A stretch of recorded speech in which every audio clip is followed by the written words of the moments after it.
مجھے بڑا اچھا لگتا ہے کہ جب لوگ سوالات لے کے آتے ہیں تو میں جب یہ کویشچن کرتا ہوں کہ سوال پوچھیں تو میں نے یہ دیکھا کہ یہ ایک جو سوال ہے نا یہ ریپیٹ ہو رہا ہے، یعنی کہ بہت سارے لوگوں کا ایک کہہ لیں کہ اجتماعی سوال ہے اور بہت سارے لوگ میں یقین رکھتا ہوں کہ اس سوال سے ریلیٹ بھی کریں گے۔ جب میں لوگوں سے کہتا ہوں کہ کوئی سوال پوچھیں تو وہ کہتے ہیں کہ ڈاکٹر وسیم ہمیں جو ہم ڈیزرو کرتے تھے ہمیں ملا نہیں، ہماری قدر نہیں کی گئی، میں جو سمجھتا ہوں کہ مجھے جو میرا دام لگنا چاہیے تھا یا جو مجھے مقام ملنا چاہیے تھا وہ ملا نہیں، لوگوں نے میری قدر نہیں کی، جس ادارے میں میں کام کرتا اس نے میری قدر نہیں کی، یعنی کہ یہ گلہ ہوتا ہے ان کا۔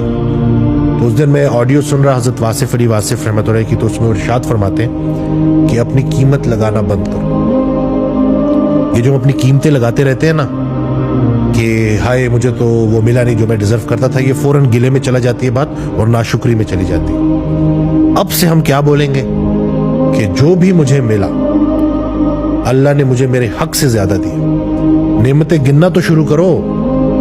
انسان کا سب سے بڑا مسئلہ یہ ہے کہ یہ کوئی ایک برائی اس کے ساتھ ہو جائے نا کہ انسان اگر اس کے ساتھ برا کر دے تو وہ اس انسان کی 100 جو نیکیاں ہیں جو احسان ہے وہ بھول جائے گا، اس ایک برائی کو یاد رکھے گا اور اسے ملٹیپلائی بائی 0 کر دے گا۔ اور یہی معاملہ معاذ اللہ انسان اللہ کے ساتھ بھی کرتا ہے کہ ذرا سا کوئی ایک چیز مشکل آتی ہے تو وہ اللہ کے وہ سارے انعامات وہ احسان بھول جاتا ہے اور اسے ایک چیز کا گلہ کرنا شروع کر دیتا ہے۔ اور آپ کو اندازہ بھی نہیں ہے کہ جب ہم گلہ کرنا شروع کرتے ہیں، جب ہم راضی نہیں ہوتے اپنی زندگی میں تو کس حد تک وسوسے بڑھتے ہیں۔ ہم کسی چیز پر بھی خوش نہیں رہ سکتے۔ جو انسان 5 مرلے کے گھر پہ خوش نہیں ہے نا وہ 5 کنال کے گھر پہ بھی خوش نہیں ہے۔ یہ بات سمجھیے کہ یہ کتنی ضروری ہے، اس بات کو سمجھنا۔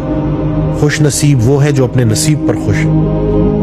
تو آج سے ہم یہ کہنا شروع کریں گے کہ یا اللہ تیرے مجھ پہ اتنے احسانات ہیں، آپ کے مجھ پہ اتنے احسانات ہیں کہ میں اس جو آپ نے مجھے دیا ہے نا وہ بالکل بہترین دیا ہے اور میں اس پہ راضی ہوں۔ جو جیسا آپ بہتر سمجھتے تھے آپ نے بالکل ویسا مجھے دیا، بلکہ اگر کہیں یہ بھی کہنا پڑے کہ آپ نے مجھے حق سے زیادہ دیا ہے تو یہ بھی غلط نہیں۔ دیکھیں کتنی نعمتیں ہیں، گننا تو شروع کریں۔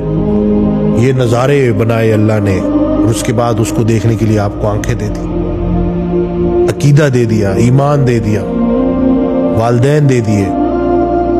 ہم اکثر گلہ کر رہے ہوتے ہیں، اکثر لوگ آتے ہیں اور مرد آتے ہیں اور وہ کہتے ہیں کہ میری وائف جو ہے بڑی بدتمیز ہے، تو اس بدتمیز وائف کو اپنا نصیب سمجھ کے قبول کر لو۔ باہر کی ساری دنیا آپ نے راضی کی ہوئی ہے اور ایک جو آپ کے گھر میں جو آپ کا ہم سفر ہے وہ آپ سے راضی نہیں ہوتا۔ اتنی انا کا مسئلہ بنایا ہوا ہے ہم نے کہ اس میں ہم اس بندے کو نہیں راضی کر سکتے جس کو راضی کرنا سب سے زیادہ ضروری ہے، بلکہ اس کو ہم اتنا نظر انداز کرتے ہیں۔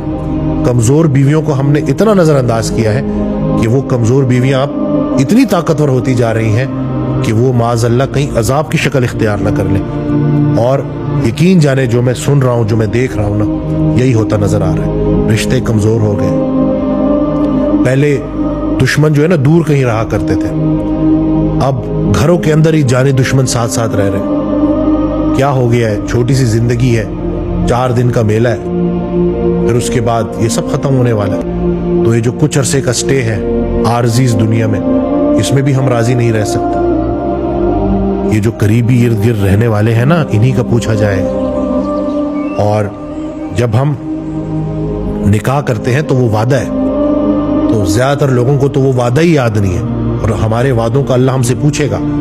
اور یہ جو شادی ہے نا یہ بھی وعدہ ہے کہ شادی کرتے وقت ہم نے تمام کوالٹیز اور تمام پرابلمز کے ساتھ ایک انسان کو اپنی زندگی میں قبول کیا تھا۔ آج اس کی وہ چھوٹی چھوٹی غلطیاں بھی ہمیں اتنی بڑی بڑی نظر آ رہی ہیں کیونکہ ہمیں وہ وعدہ بھولا ہوا ہے۔ جب ہم اللہ کو بیچ میں لے کے آئیں گے نا اور اللہ کے حوالے سے سوچیں گے کہ میں نے اللہ کو گواہ بنا کر